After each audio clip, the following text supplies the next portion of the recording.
Muy buenas noches y bienvenido a un nuevo programa de debate de este día, martes 27 de septiembre. Vamos a hablar hoy día de lo que más preocupa al país, que es la crisis fiscal en este momento y toda la negociación que parece que no se está derivando de este problema.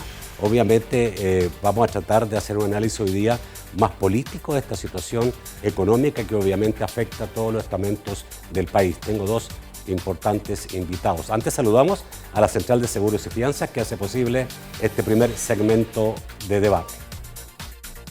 Durante 30 años hemos consolidado nuestro liderazgo en fianzas. Somos expertos en seguro de personas, seguro de daños, fianza segura. Nuestro servicio es de calidad, ágil y oportuno.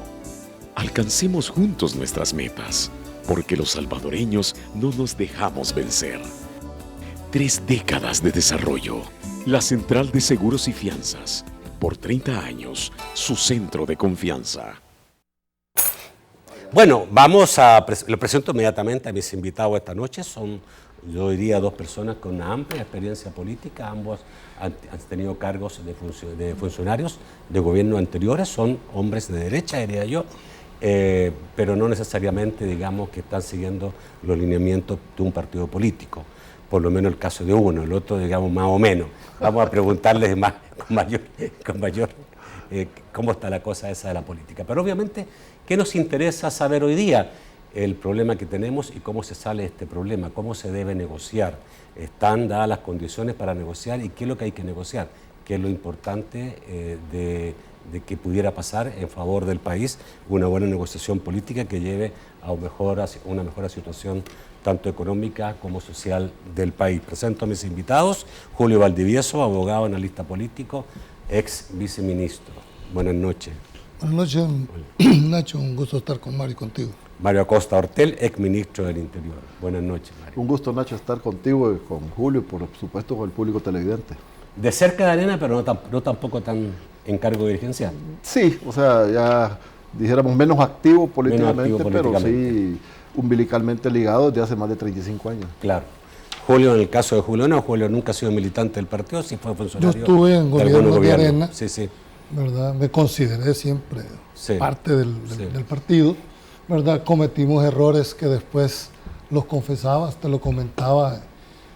Creo que fue un error y hay que decirlo y aceptar las consecuencias de eso cuando decidimos con doña Gloria, que Dios en gloria la tenga, salirnos creyendo hacer las reformas, cuando creo que las reformas hay que dar la lucha desde adentro. Eso después lo entiende uno, lamentablemente en el momentito la euforia, la novatez no hace, pero creo que las reformas debieron de haberse planteado tal y como has visto. Hasta este momento Arena ha sido el único partido, dijéramos, que se ha tirado a las primarias con todo y las consecuencias que eso se pudiese radicar. Así es que no puedo negar, ahorita estoy alejado partidariamente de todo el quehacer. Pero desde hace mucho tiempo está. Ya hace tiempo. Bueno, la verdad es que a mí me interesa, como periodista, conocer la opinión de dos personas que, como dije, tienen experiencia en lo que es la política nacional. Y como obviamente no solamente se trata de que el gobierno logre algo, necesita de la oposición, pues saber cómo debe actuar la oposición es también muy importante en esto.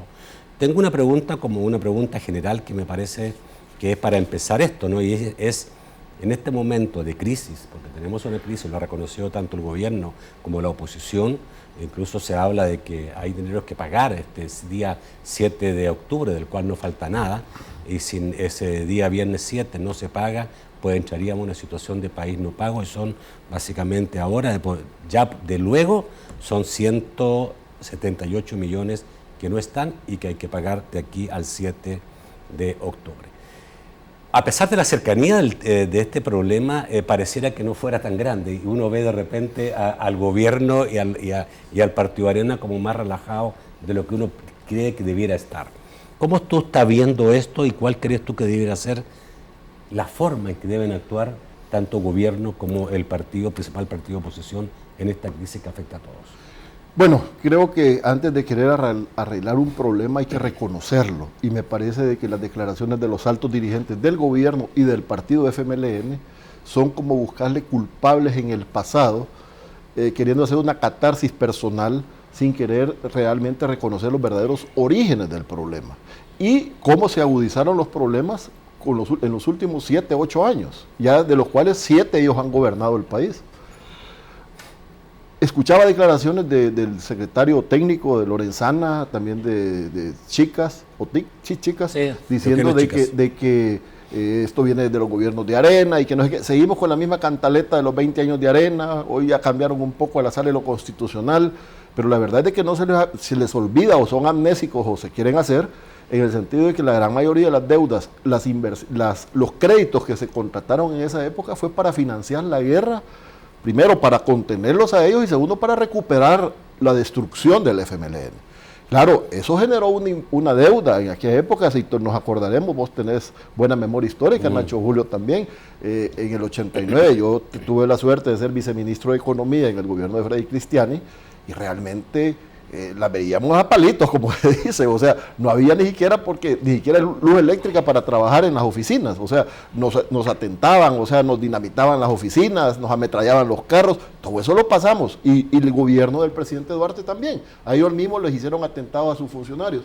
Claro, la destrucción masiva que hubo de infraestructura en el país no permitía inclusive reaccionar productivamente, ahí el país se estancó. Vino el 89, 90, se firman los acuerdos de paz, hubo un despegue económico impresionante en el país que lamentablemente se fue entorpecido con la llegada de los populistas al poder. Ahí vemos el caso del gobierno del presidente Funes, que fue patético, pues, ¿verdad? Fue desastroso.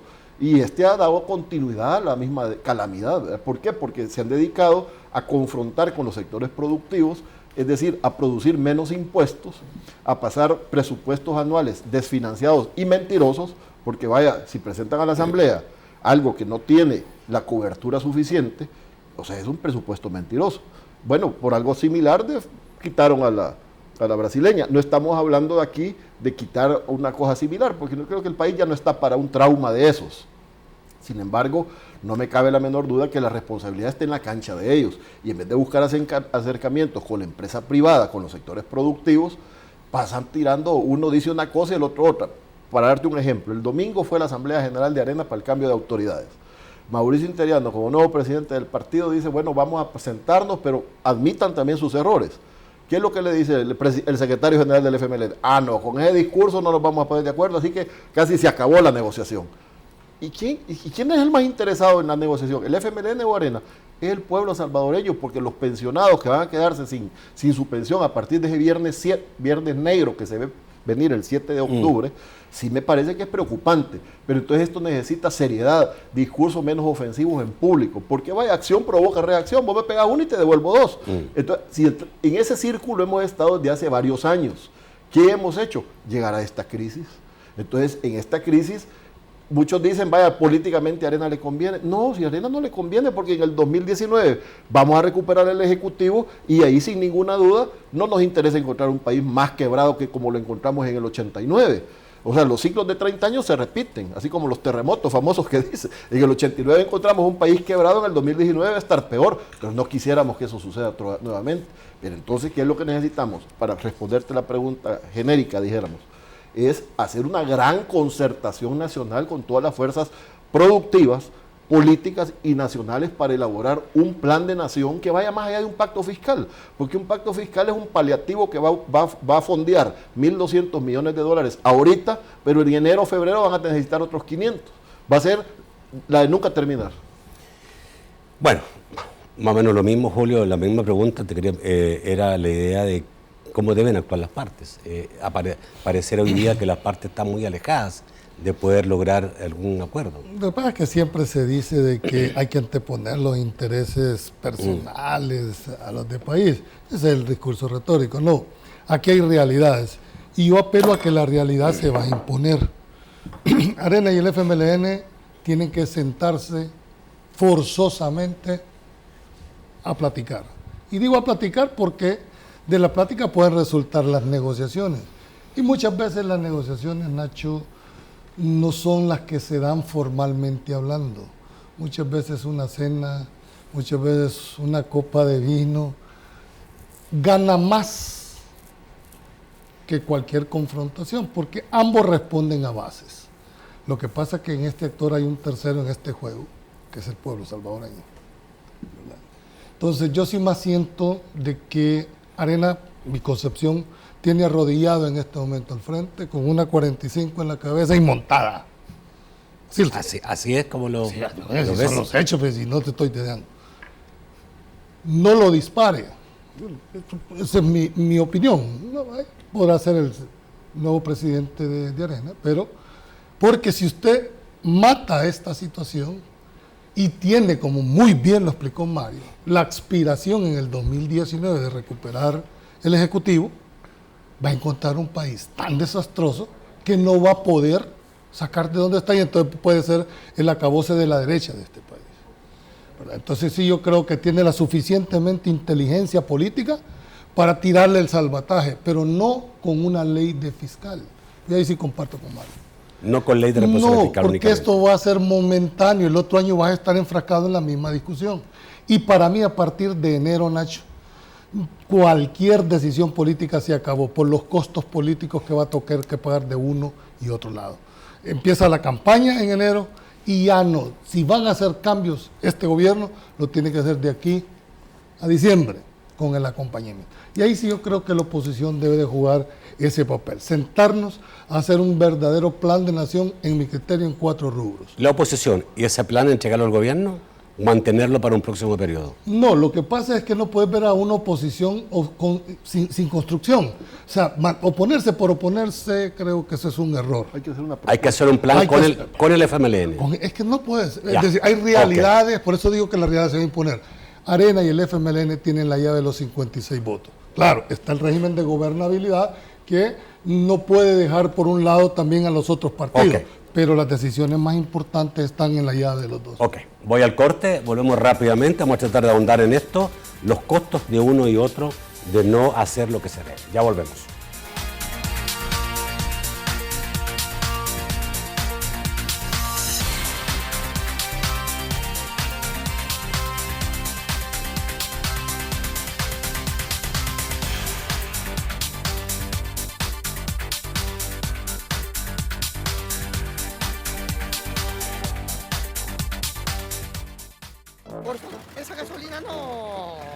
Los que sí saben de combustible huyen de la mala calidad.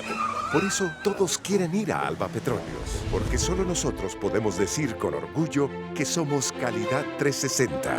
Desde la extracción, su refinación y traslado, su almacenaje, hasta que servimos el mejor combustible. Y cada etapa es controlada doblemente. Por eso, los que sí saben de combustible no aceptan otro. Alba Petróleos.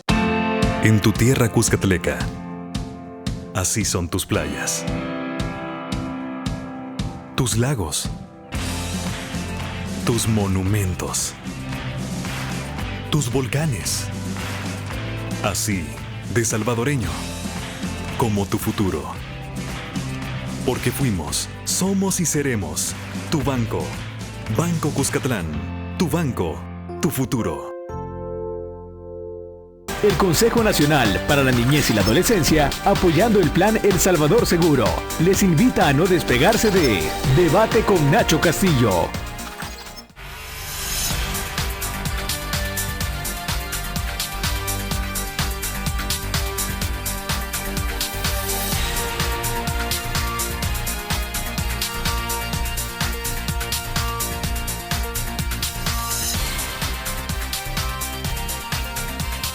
El segundo segmento de debate gracias a Banco Agrícola. Banco Agrícola, juntos por una banca más humana. Creemos en el esfuerzo que día a día nuestra gente entrega para mejorar sus vidas, las de sus familias y su comunidad. Aunque el sol deje de brillar, nuestro inquebrantable espíritu nos mantiene unidos. Porque juntos es como encontramos el verdadero valor de la vida y descubrimos que cuando aprendemos a cuidar al otro, a hacer lo correcto y a contribuir para que los demás tengan una vida mejor, es posible un mejor país. Banco Agrícola, juntos por una banca más humana. Bueno, aquí estábamos conversando siempre en medio de los comerciales, seguimos conversando obviamente sobre los temas que importan al país. Costos. Ustedes han dicho, los dos pueden tener un costo. Y pareciera que en este momento, donde menos debiera pensarse electoralmente, es cuando más se está pensando electoralmente. Y pareciera que todo tiene que ver con la parte electoral. Pero yo siento, ¿hasta dónde se puede seguir con eso? Yo siento que ahorita por lo menos tenemos unos 6, 8 meses en que la parte electoral pasa a segundo plano. Yo creo que si hay un gran acuerdo de entrada, por ejemplo, en esos términos, de decir, bueno, bajemos los canastos políticos ahorita, que nadie quiere sacar ventaja política el uno sobre el otro, sentémonos a negociar un gran acuerdo, que como decía al principio, y Julio también lo conversaba, vaya más allá de un pacto fiscal. Un pacto que dé reactivación económica, o sea, porque el pacto fiscal, ¿de qué sirve? Apretémonos el cincho si no vas a tener ingresos para generar los programas, el programa de los ninis, los nonis, no sé cómo se llama, un montón de babosadas que se han inventado, que lo que sirve es para mantener vagos o con un pretexto de clientelismo. Sí, pero político. yo te pongo ejemplo la posición de Medardo, que es el máximo de figura del partido FMLN. Dice, Arenas debe entender que simple y sencillamente no puede estar dando órdenes, como estuvieron acostumbrados en gobiernos anteriores. Pues que no les dé órdenes a Arena, pues que vean con quién les arregla, quién les da los votos en la asamblea. Si se ponen en ese plano, es lo que yo me refería antes, Nacho, pero si se ponen en un plano tan arrogante y tan prepotente, tal vez el discurso al interior de las filas de Arena no es un discurso nacional. Ellos también sacan un montón de discursos, ¿no? hasta agarran y le agarran como que es piñata la bandera de los Estados Unidos cuando tienen sus convenciones internas y ya van a rogarles a los Estados Unidos. O sea, los intramuros de los partidos no deben de ser el reflejo de lo que sucede afuera, porque la militancia es una cosa y el país es otra. Entonces, un diputado tiene jurisdicción a nivel nacional, aunque solamente haya llegado por una bandera, pero sus decisiones afectan o benefician a todo el país. Así es en este caso. Los discursos al interior de las cuatro paredes de una asamblea general de un partido son hasta ahí. Claro, tienen un mensaje, sentémonos, pero primero acepten sus pecados. Porque ¿cómo quieren que les apoyemos si ustedes dicen que pero son ya gamonas? sabemos cuáles son los discursos. Culpa tuya, no culpa tuya. Pues sí, así es. Vos sos igual que yo y vos ¿me entendés? Entonces, siento que esto necesita madurez política.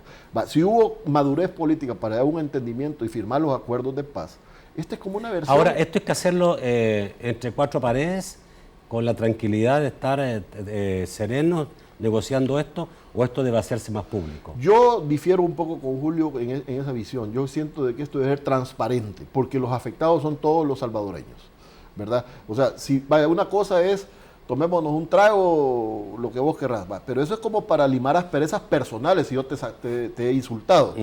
Pero para llegar a un acuerdo nacional, si necesitas que la gente esté convencida de que esto no hay, dijéramos, letra chiquita escondida, animaladitas, en las cuales alguien va a quererse aprovechar del otro. Entonces yo creo porque los beneficiados o perjudicados son los 6 millones o 7 millones de salvadoreños, no sé ni cuántos somos ya, que van a ser beneficiados de esas medidas. Para darte un ejemplo, ahorita comienzan con lo del fovial y que le quieren aumentar 17 centavos y que no sé qué, y que no importa porque son los que tienen carro.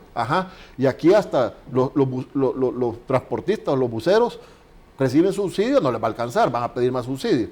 Los que comemos cualquier cosa en los mercados, supermercados, eso no llega volando, sino que llega en pick-up o camión o furgón, y eso necesita combustible. O sea, el efecto multiplicador inflacionario de eso es impredecible. ¿Por qué se mete ese impuesto en medio de una posible negociación? Es que en la charamusca cada quien es como cuando hay una batalla campal y alguien se acerca a desapartar y pega una patada al que esté en el suelo y le caía mal, ¿verdad? O sea, en esto cada quien quiere sacarle ventaja política a eso. Hoy le están echando la culpa, Nacho, y eso es peligroso. Yo quisiera quizás tener una versión oficial del Fomilenio, que ese es un requerimiento del Fomilenio 2. ¿Qué tiene que ver la carretera esa, la litoral, con que a mí, que vivo en la zona occidental, en Aguachapán o en Ataco, o donde sea que yo viva, me van a vacunar con un impuesto nacional? Mario, pero yo tengo, y me cayó estos días, un informe de William Pleites, que se llama Bora Vial en El Salvador, donde manda a los periodistas y te hace una conferencia de prensa con un análisis del estado de la carretera a nivel nacional y señalan que eso es sí, importante y como condición dentro de Fomilenio. Pareciera que esta es la base para que después se diga Nacho, y comentar. pero eso es incapacidad. Mira, yo a veces voy a algunos grandes chaparrones de agua para Occidente y están echando asfalto caliente en esos momentos. Cuando vengo de regreso en las loderas de mi carro queda el asfalto que acaban de regar. Eso es incapacidad. ¿O crees vos que $160,000 vale esos tetuntes que han ido a poner en ese paso subterráneo que han hecho ahí camino al redondel Maferrer? No, hombre, o sea es prioridad. O el Boulevard de la Michi, o no sé cómo se llama, uno que han hecho aquí por la Diego de Holguín, que ya están viendo, hoy vi que estaban poniendo un puente y no sé qué, hace una mujer desnuda ahí. ¿Y qué onda ahí, pues? O sea, y eso lo hemos pagado los salvadoreños. Para eso vamos a ocupar los 17 centavos del fovial. Entonces yo siento de que esas cosas son las que hay que cambiar y parar, transparentar a través de un gran acuerdo nacional. Dice William Preites, el documento ofrece alternativas para una solución para la conservación de las carreteras del país, lo cual es parte de una condición precedente establecida en el convenio que dio origen a Fomilenio 2 y que fue aprobado por la Asamblea Legislativa. Tú que fuiste viceministro de Transporte, a ver, y algo, digamos, conocer bastante de este tema, ¿estamos realmente, es bueno, es conveniente hoy día aumentarle a ese fovial?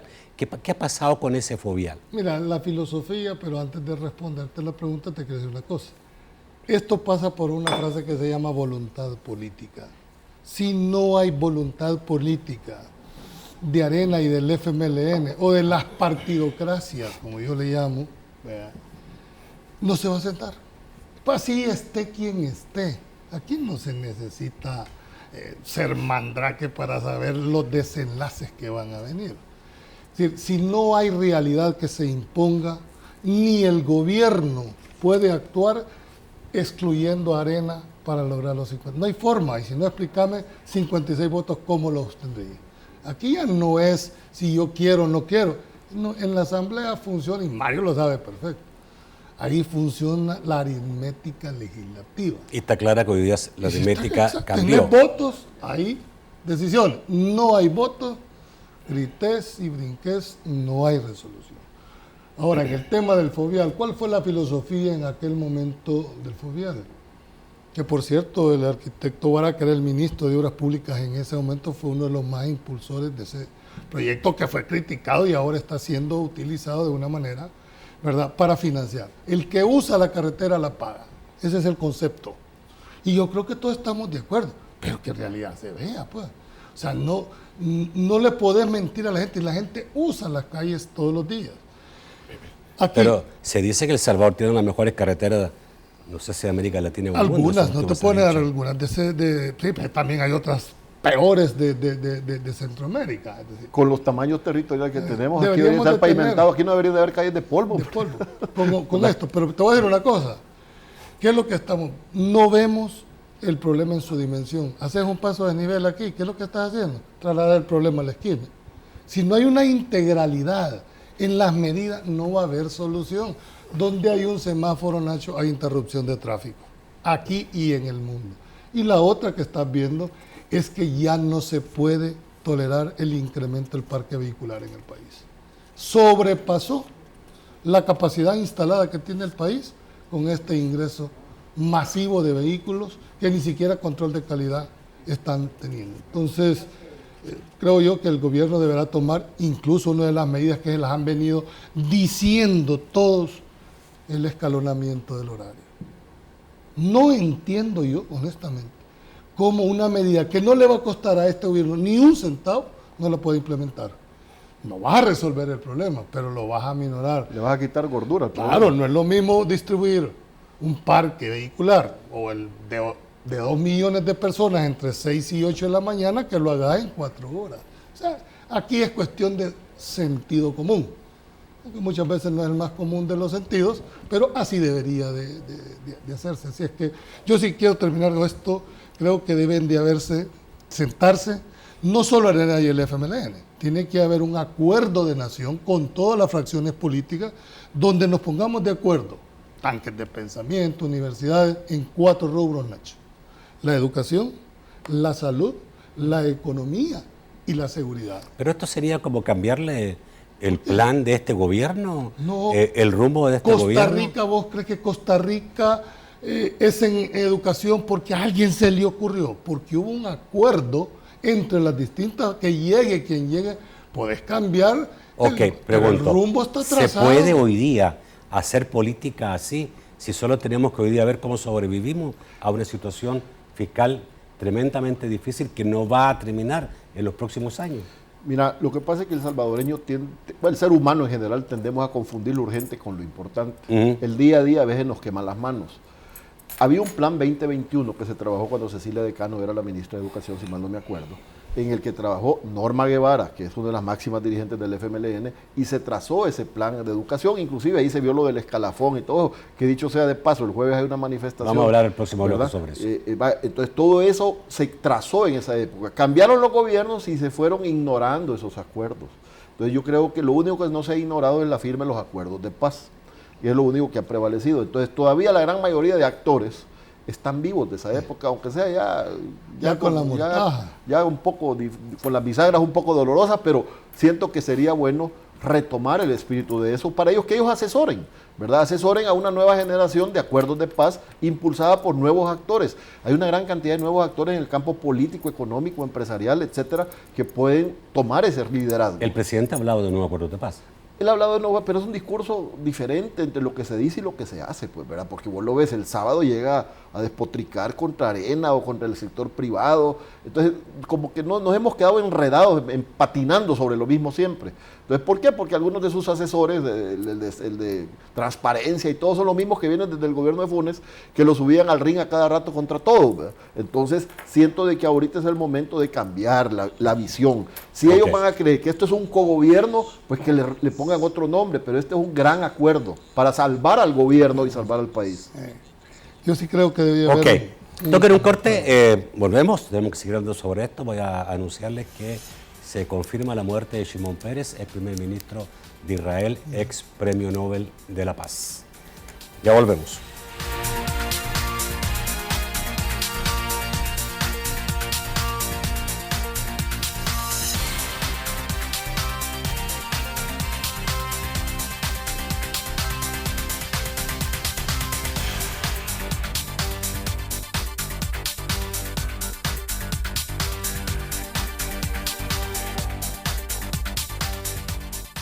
Porque la protección comienza en el hogar. Yo le he enseñado a mi hija y a mi hijo que nadie debe tocar su cuerpo.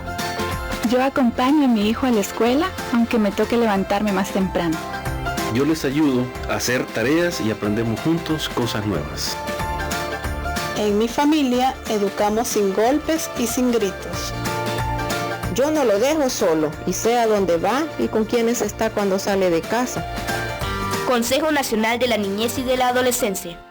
Durante 30 años hemos consolidado nuestro liderazgo en fianzas. Somos expertos en seguro de personas, seguro de daños, fianza segura.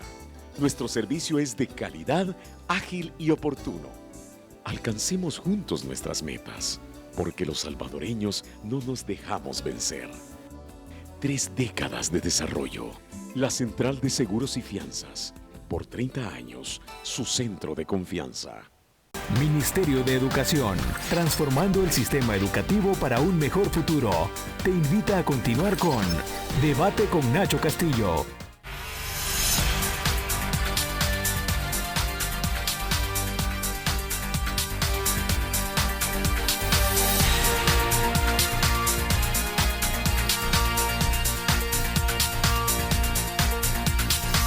El tercer segmento de debate gracias al sistema FedeCrédito. Con tus tarjetas de crédito del sistema FedeCrédito, disfruta de las mejores ventajas. Ser la red financiera con mayor cobertura nacional significa que estamos ahí donde estás en todo momento. En el concierto, en el partido, en las pupusas, en los abrazos, en el mercado, en la clase, en el café. Y en cualquier lugar que necesites, tus cajas de crédito y bancos de los trabajadores del sistema FedeCrédito te acompañan siempre. A la vuelta de la esquina, estamos donde tú debes estar. Sistema FedeCrédito. Queremos darte una mano. Bueno, a ver, sigamos entonces, ya estamos al aire. Obviamente estábamos analizando la semana, una semana difícil. Esta semana se presenta el presupuesto, tengo entendido que el jueves tiene que el ministro de Hacienda entregar el presupuesto.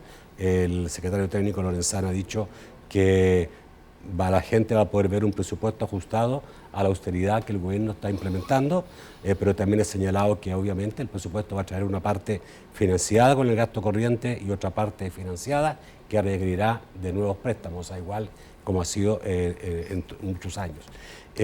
Por otro lado, se anuncian marchas, los sectores, algunos sindicatos de salud, educación y también dicen que seguridad van a marchar este jueves, obviamente lo que hace prever una semana complicada. ¿Ya?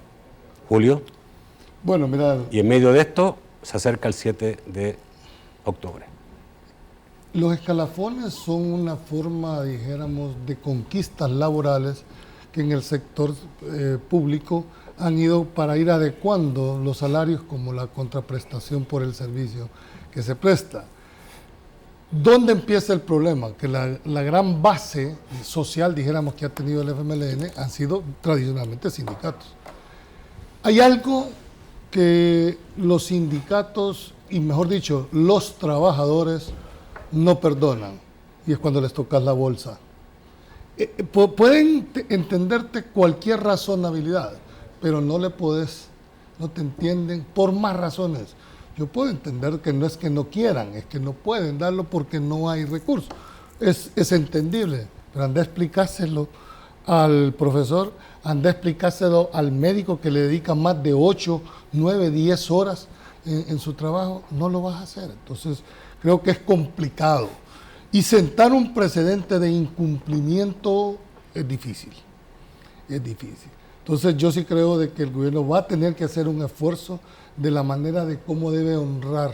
Además, eso es una ley, no es una voluntad discrecional que puedas hacerlo. Entonces, sí veo complicado porque estás afectando directamente el bolsillo del trabajador. ¿Son justos los escalafones? Mira, yo creo que el FMLN está diciendo que no son justos. El FMLN creo que fue un actor importante en conseguir esos escalafones. Acuérdate que hubo marchas médicas, marchas de maestros, siempre los apoyaron porque el FMLN estuvo en su génesis de nacimiento. Pero yo veía ayer que el escalafón, por ejemplo, de salud, fue negociado en el año 94. Sí, pero y empezó el 96. Los actores eran del gobierno de la Arena, pero los actores contraparte era el FMLN a través de sus sindicatos afines. Entonces, ellos han estado en la jugada, pues, ¿verdad?, desde hace rato. El problema es de que la irresponsabilidad que ha habido de crear una gran cantidad de proyectos y programas sin producir los financiamientos localmente, sino que solamente obteniendo préstamos en el exterior, eso es lo que topó.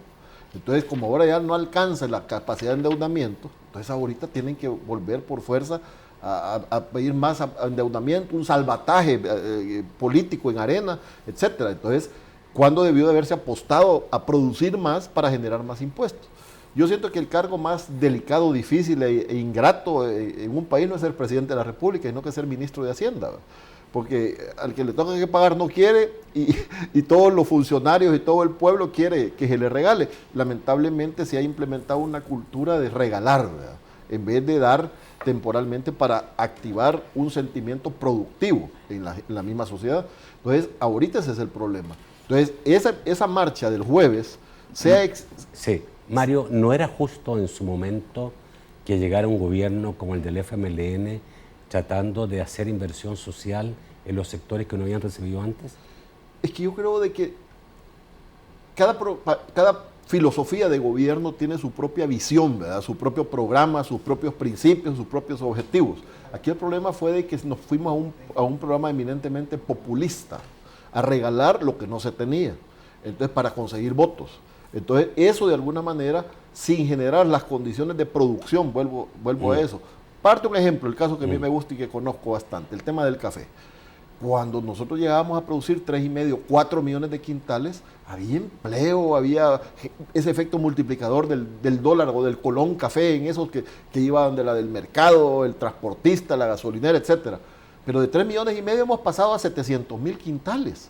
Entonces, imagínate haber pasado a una quinta parte de lo que había antes, el costo que eso ha tenido, pues, de la plata que ha dejado de circular y generar impuestos. Entonces, velo en los otros sectores, en el sector industrial, en la maquila, o sea, por donde lo ves, no hay suficiente estímulo a la producción. Entonces, esa es parte de ese gran acuerdo nacional que creo yo, que va más allá del pacto fiscal que hablábamos, es de poner de acuerdo a las fuerzas productivas a generar ese ambiente de confianza. En algún momento no sé en cuál de los gobiernos, los últimos 5 gobiernos se hizo un tema similar cuando fue el tema de los secuestros, ¿te acordarás? Creo que fue el de Paco Flores, creo. Todas las fuerzas políticas y el sector privado se cerraron filas alrededor del tema. Después vinieron otros acontecimientos también que se fueron cerrando filas. O sea, hay buenos ejercicios ya en el pasado que han dado éxito. Entonces, ¿por qué no implementarlos ahora que el problema del país es gravísimo? Pero además de eso, vaya, yo tuve la oportunidad hace poco de platicar con alguien de la Embajada Americana y les comentaba esa reflexión, vaya, en el tema del café específicamente. ¿Por qué están dejando morir el café? Y no ha muerto por una cosa, porque el café es un cultivo permanente. El algodón, que se sembraba más de 200,000 manzanas, ¿por qué murió? Porque era un cultivo anual, que lo tenías que sembrar todos los años. Esas 200,000 manzanas, o 250,000 que se sembraban en Oriente, en la zona paracentral, provocó un éxodo de más de 500,000 de personas hacia los Estados Unidos. En vez de estar haciendo un muro, mejor que inviertan aquí, en producir. Pero eso necesitan un gobierno que sepa dirigirse a ellos, no que los esté insultando, pues.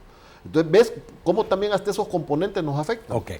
El gobierno tiene un parámetro, todos tienen el parámetro que ha estimado el Fondo Monetario Internacional, que señala de esta crisis se sale con ahorro público, se sale con poner más impuestos, con inversión, se sale con quitar otros impuestos, con invertir, se sale con quitar los escalafones de los sectores que tienen escalafón, etcétera, etcétera. Incluso se estima el incremento del IVA.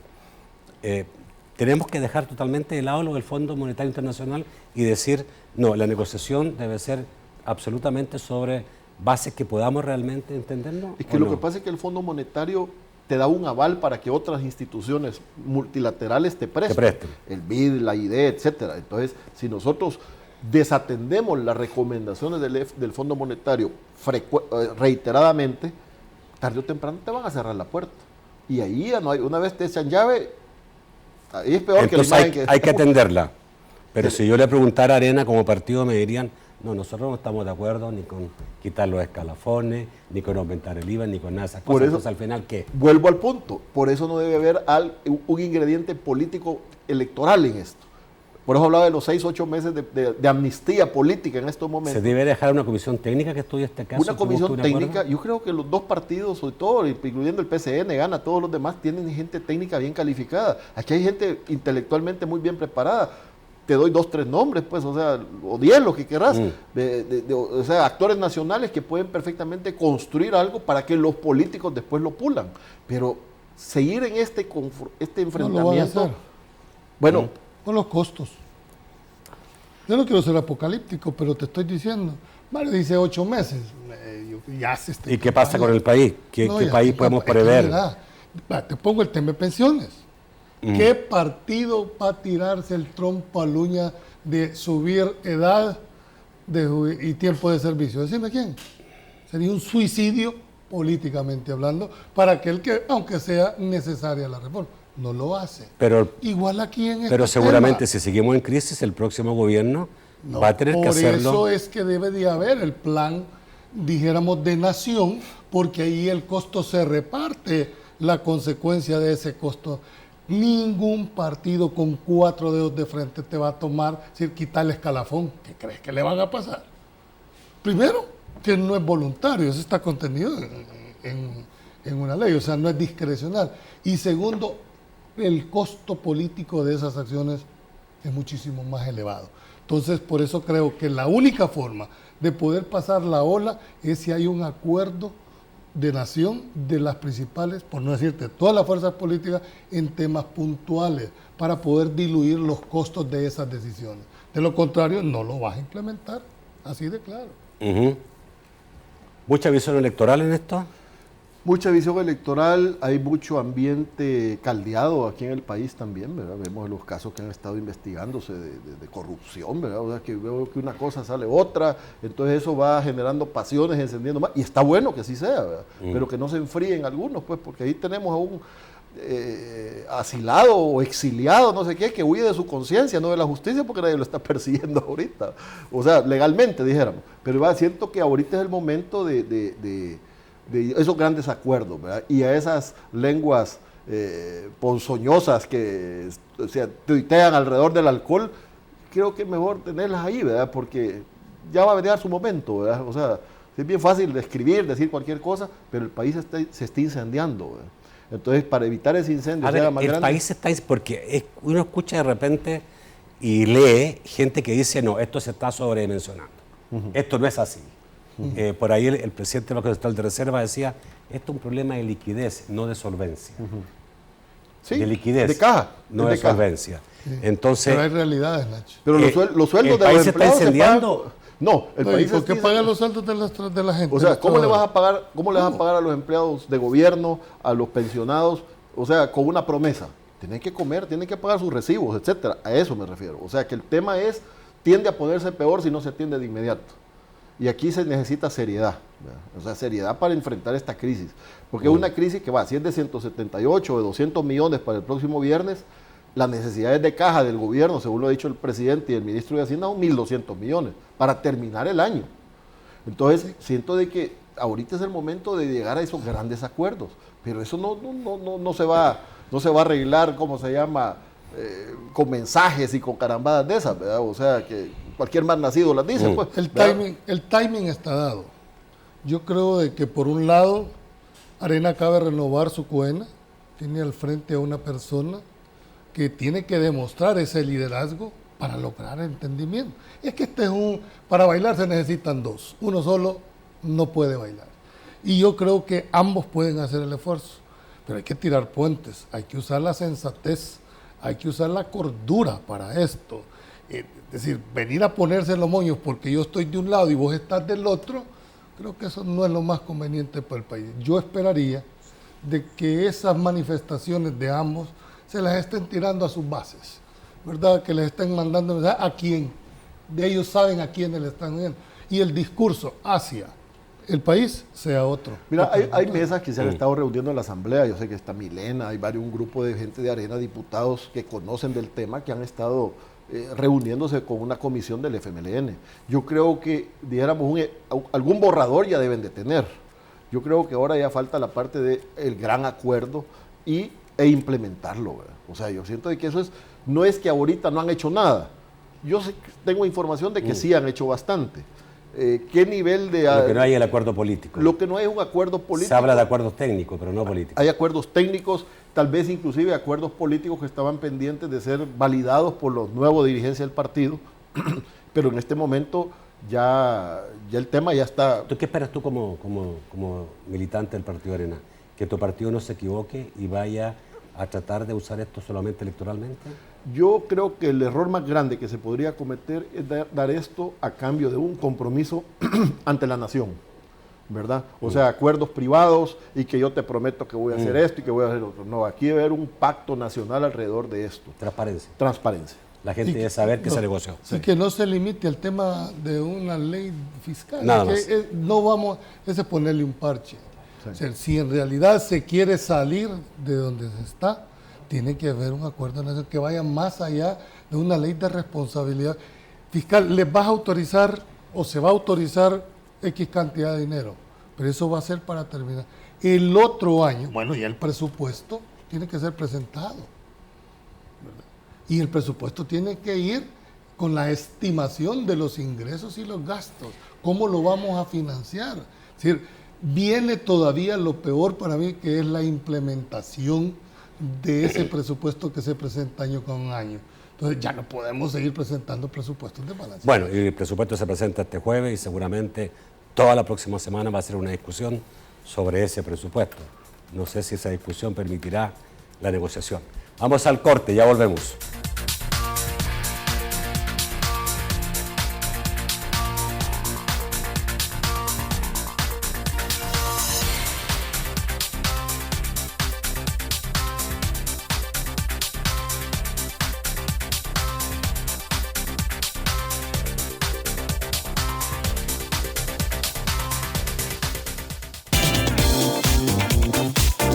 Cosas que vale la pena que regresen. En Excel Automotriz vamos a regresar a los precios de antes. Vienen los precios retro de Excel Automotriz. Los precios más bajos del año en todos los modelos de nuestras marcas: Toyota, Hino, Chevrolet, Mitsubishi, Fuso, Kia y BMW. El carro de tu marca favorita desde 0% de prima. Los carros de hoy con los precios de antes en Excel Automotriz. Hola, ¿qué tal? Soy Diana Durán y a partir de este 26 de septiembre los estaré acompañando en Noticias BTV de lunes a viernes de 6 a 6:30 de la tarde.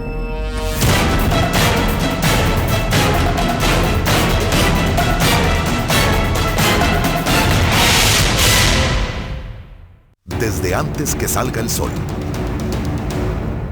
somos los primeros en presentar lo que ocurre día a día, con objetividad, veracidad y claridad. Nuestro compromiso es trasladar la información que a usted le interesa. Por eso, aun cuando el sol se oculta, continuamos trabajando para informarle. Noticieros TCS. Todo lo que ocurre se ve aquí. Ministerio de Educación, transformando el sistema educativo para un mejor futuro. Te invita a continuar con Debate con Nacho Castillo.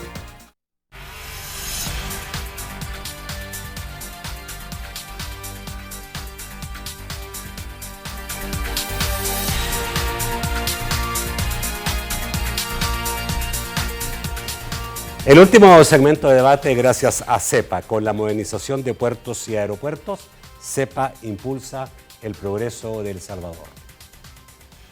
Vamos con Francisco Bonilla para que nos cuente qué dicen los amigos televidentes esta noche.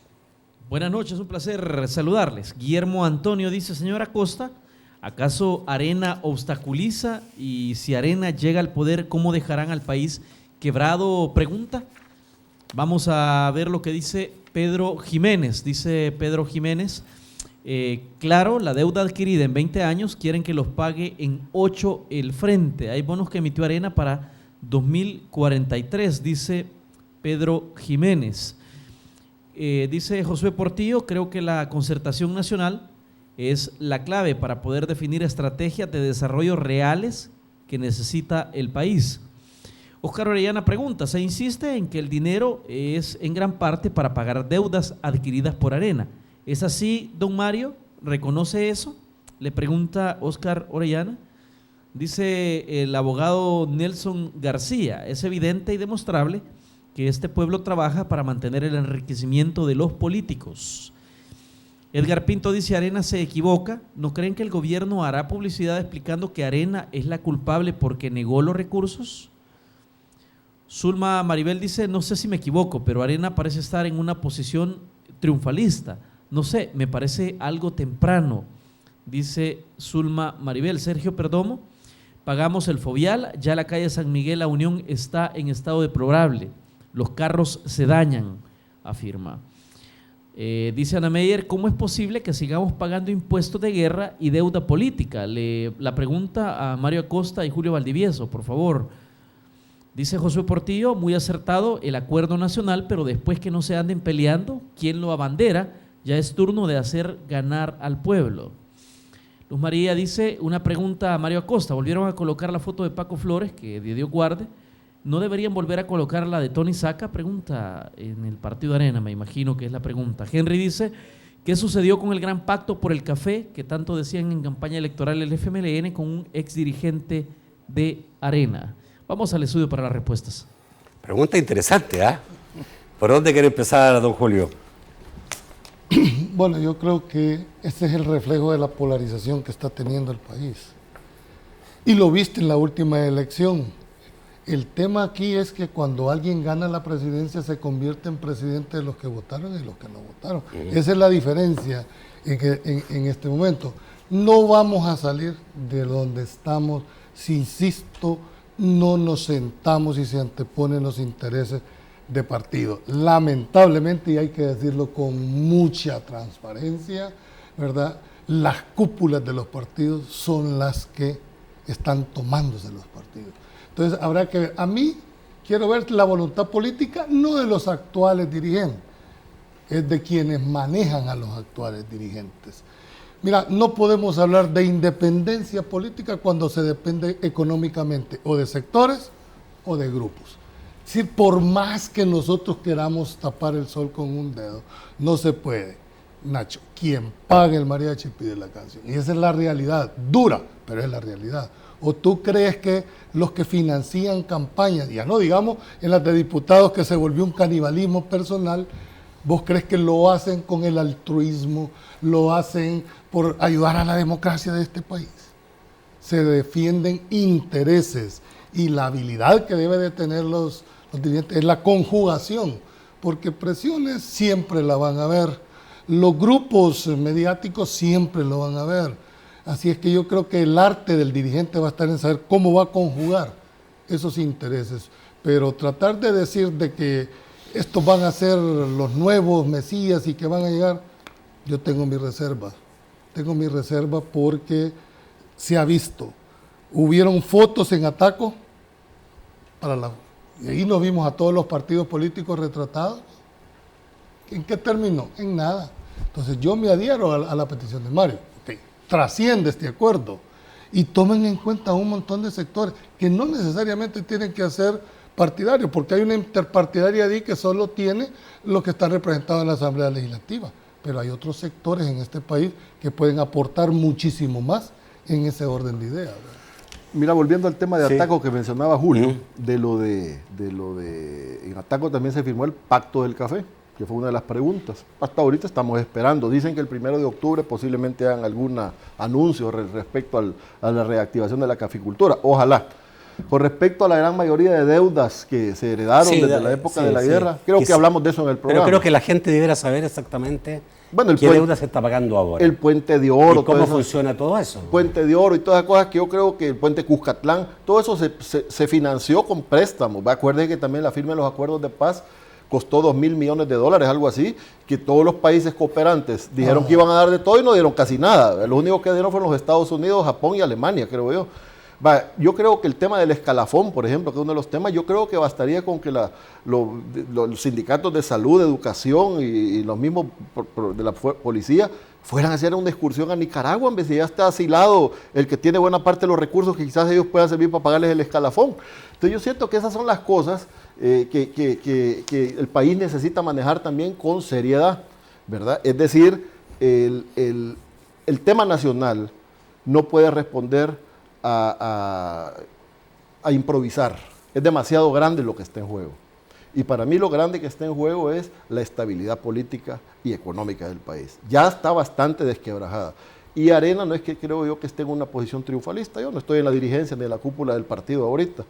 Ni ya estoy apartado de todo eso. Sin embargo, creo de que hay una realidad. El país está en un acelerado deterioro que a nadie le conviene. Porque el caldo de cultivo o la justificación de la delincuencia y de las maras, que el padrino también está el mismo que está en Nicaragua, de alguna manera es la falta de empleo. Sí. Y a nosotros nos conviene un país estable, seguro, productivo. Y eso me parece que eso lo podemos hacer producto de un gran acuerdo nacional, que vaya más allá de Arena y el FMLN. Por eso digo yo, CESO hay aquí en el país de gente que lo puede elaborar. Creo que hay bastante avanzado y creo que lo que falta son las decisiones políticas de implementar. Y es que al final quien termina pagando la fiesta es el pueblo.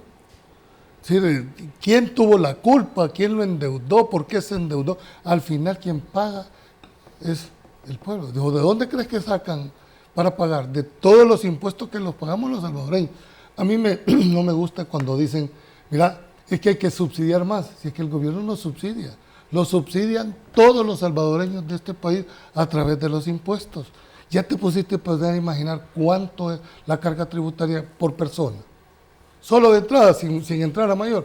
Yo te puedo decir, estás hablando de un 30% en renta, más un 13% de IVA, estás hablando de un 43% de entrada, más todos los que impuestos se establecen. Y además, el tipo de impuesto, estaban hablando hoy del combustible, son impuestos que al final terminan siendo trasladados. Mira cómo es de ingrata. La gasolina aquí llegó a valer casi el 50% de hace 2 años. Entonces, y yo no vi que se bajaran los insumos.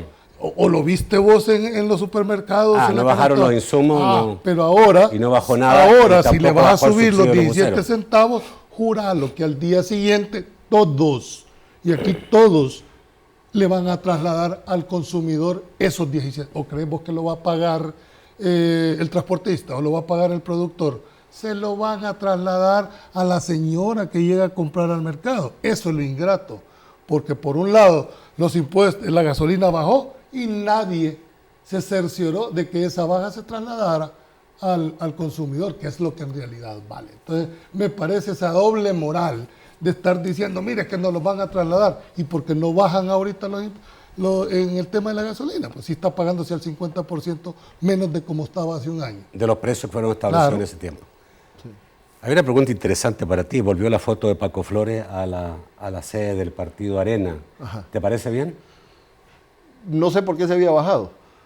¿Nunca debió haberse quitado la foto de Francisco Flores? Pues no. Yo creo que quien la quitó, alguna motivación y avala de haber tenido para quitarla, pues, ¿verdad? Y si ahora la pusieron, me imagino que es lo mismo, pues, ¿Está ¿verdad? bien que vuelva la foto? Yo siento que es una galería de fotos de expresidentes, inclusive el caso de Tony Saca, que fue... que creo que se quitaron las dos, la de Tony Saca y la de... No, la de Tony se quitó mucho antes. Sí, quitó cuando se rompió. Pero Tony como que tuvo problemas y fue expulsado, pues, Paco Flores no fue expulsado. Entonces ahí fue donde la diferencia. ¿Quién la bajó? La de Paco, no sé. ¿Quién la subió? Tampoco sé quién la subió. Pero lo que sí me di cuenta ahora en las redes sociales es de que ya la habían vuelto a poner. Pero te voy a decir una cosa. Hay otra diferencia, y hay que decirla con toda la propiedad. Paco Flores murió siendo inocente. Sí. Es decir, a Paco nunca se le probó, al expresidente Flores, su participación en esto. Y hay una presunción de inocencia. Ni se asiló, ¿verdad? Entonces, no sé por qué la habían bajado. Es más, es cuando más debió haber tenido el apoyo, porque él se presumía inocente. A menos Parece que Arena no creía mucho en su inocencia. Bueno, que Arena no lo creyera no significa lo que él como persona tiene derecho a la presunción constitucional. Yo digo de que él murió inocente, por lo tanto estaban en la obligación de restituirle el honor, que va a ser difícil porque mediáticamente lo condenaron, pero por lo menos el partido debió de haberlo acuerpado, porque mientras el expresidente Flores no hubiese sido condenado, gozaba de toda la inocencia. ¿Eso significa que hace bien el FMLN en acuerpar al expresidente Yo no puedo decir si hace bien o hace mal. Tú hiciste la pregunta de Pero Paco vos te mencionaste algo al principio. Arena, en el caso de Paco Flores, se mantuvo un poco a la expectativa, ¿verdad? Aquí lo que hasta le recomendaron que se fuera a Nicaragua, de escondete al estilo Cayetano Carpio, ¿verdad? Porque Cayetano Carpio, que la historia no miente, pues allá inclusive se suicidó. Ojalá que no le pase las de Chacumbele a este. Yeah. Bueno, señores, le agradezco mucho que hayan estado esta noche en el programa. Gracias, Julio. A ti, Nacho. Gracias, Mario. Es un gusto, Nacho. Bueno, seguiremos. Mañana vamos a conversar con la autoridad del Ministerio de Salud para conocer la posición del Ministerio en relación a los escalafones y lo que se viene para estos próximos días. Por lo menos el jueves se anuncia marcha. Seguramente ese día no va a haber un servicio de salud al 100%. Hay que, y también de educación se dice. Bueno, nos vemos mañana a las 8 de la noche. Que pase muy buenas noches.